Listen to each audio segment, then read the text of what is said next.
1 minute parenting.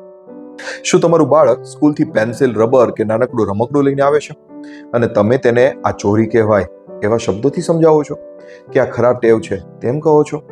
તો વૈજ્ઞાનિક રીતે સાંભળો કે બાળક આ શું કામ કરી રહ્યું છે અને તમારા ચોરી શબ્દ કહેવાથી તેના પર શું અસર થશે.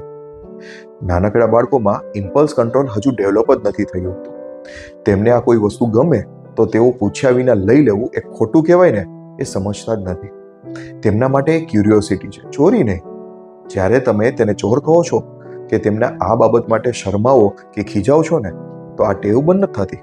બાળક ફક્ત કોઈને ખબર ન પડે ને તેમ સિક્રેટમાં કરવાનું શીખી જાય છે. તો તેના બદલે શું કરી શકાય? શાંત રહીને કહો કે જો તને આવું કંઈ જોતું હોય ને તો તું મમ્મી કે પપ્પાને કહી શકે છે.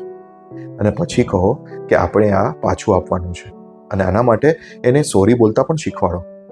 પણ હા, ઇન્સલ્ટ કર્યા વગર. મારા અનુભવ પ્રમાણે બાળકો પનિશમેન્ટથી નથી બદલતા, તેઓ પોતાની આઈડેન્ટિટીથી બદલાય છે.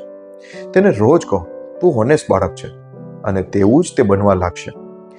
યાદ રાખો, તમે બાળકને લેબલ આપો છો અને પછી તેઓ લેબલ મુજબ જીવવા લાગે છે.